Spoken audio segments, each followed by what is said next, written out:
Tahun 2025 sudah hampir habis dan masih banyak teman-teman PMI yang berangkat kerja ke Taiwan. Padahal sekarang lagi gencar-gencarnya soal PHK dan juga banyak pabrik yang tutup atau bangkrut. Dan juga ditambah lagi biaya yang semakin mahal dan juga banyak oknum yang nakal. Pertanyaannya, apakah di tahun 2026 nanti kerja ke Taiwan itu masih worth it? Yuk, mari kita bahas. Halo teman-teman Sobat PMI, nama aku Danu Triaji dan aku sudah bekerja di Taiwan kurang lebih 3 tahun. Dan aku juga sudah banyak mengikuti pergerakan kondisi tenaga kerja di sini teman-teman. Dan sekarang sudah mendekati akhir tahun 2025. Jadi kita itu harus realistis melihat kondisi di tahun 2026 nanti. Supaya apa? Supaya kita itu nggak salah langkah kalau mau ke Taiwan. Dan nggak buang uang puluhan sampai ratusan juta rupiah hanya untuk mengejar mimpi yang sebenarnya kita itu bisa pertimbangkan ulang gitu teman-teman. Oke, yang pertama kita bahas dulu soal biaya, teman-teman. Nah, biaya berangkat ke Taiwan menurut saya sekarang sudah tidak masuk akal gitu, teman-teman. Dibanding tahun-tahun sebelumnya gitu. Dulu saya pribadi berangkat itu 40 sampai 60 juta rupiah sudah bisa berangkat ke Taiwan.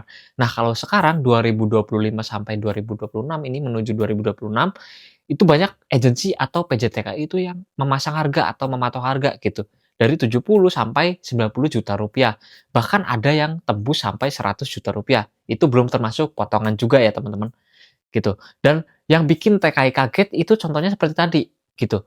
Biaya penempatannya itu naik gitu teman-teman. Kemudian masalah nomor 2 yaitu potongan yang makin besar gitu teman-teman. Atau kalian sering sebutnya kalau di Taiwan itu Cina Trust gitu.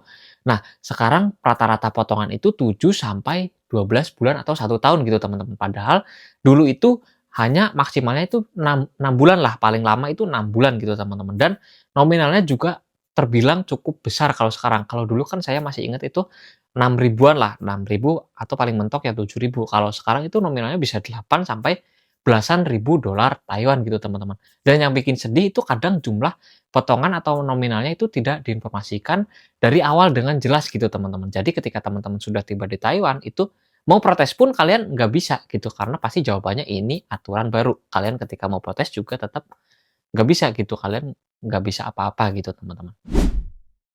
Kemudian nomor 3, ini yang paling banyak terjadi sekarang di tahun 2025, yaitu PHK sepihak. Nah, banyak pabrik di Taiwan itu pastinya ikut merasakan tekanan global, contohnya seperti tarif, penurunan order, perpindahan pabrik ke negara lain, dan juga efisiensi tenaga kerja gitu teman-teman.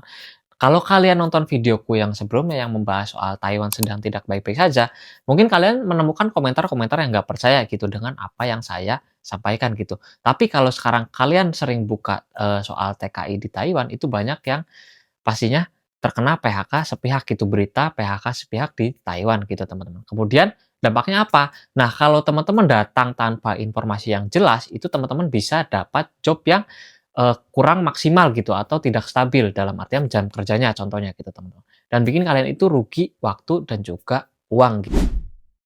Kemudian nomor 4 seperti video saya sebelumnya yaitu permainan oknum agensi. Memang tidak semua agensi itu buruk teman-teman, tapi akhir-akhir ini banyak sekali berita tentang permainan agensi. Seperti contoh simpelnya ketika di PHK atau mau pindah pabrik itu dimintai uang job yang nominalnya cukup besar gitu. Dan ini membuat calon TKI itu makin rentan jadi korban gitu teman-teman. Nah, jadi teman-teman sebenarnya 2026 itu masih worth it buat kerja ke Taiwan kalau dari segi biaya dan juga potongan itu masuk akal gitu teman-teman. Jadi simpelnya kalau kalian itu bisa hitung, itu kira-kira berapa lama balik modal gitu teman-teman. Berapa lama balik modal untuk biaya berangkatnya gitu. Kalau teman-teman mau yang aman dan juga gratis itu kalian itu bisa ikut program pemerintah yaitu melalui program SP2T seperti video saya sebelumnya gitu yang sudah saya jelaskan gitu teman-teman. Dan saran dari saya pribadi kalau teman-teman mau berangkat ke Taiwan itu jangan terburu-buru untuk daftar. Kalian itu bisa cek dulu agensinya, PJTKI-nya seperti apa gitu. Tanyakan dulu pabriknya juga seperti apa ke teman-teman kalian yang ada di Taiwan. Tanyakan juga jam kerja, jam lemburnya seperti apa, dan juga potongan wajib gitu teman-teman. Atau kalau kalian itu mau cari alternatif lain, kalian bisa ambil program magang ke Jepang atau TG ke Jepang gitu teman-teman. Atau kalau lebih mau ningkatin skill, kalian bisa ambil G2G ke Korea gitu teman-teman.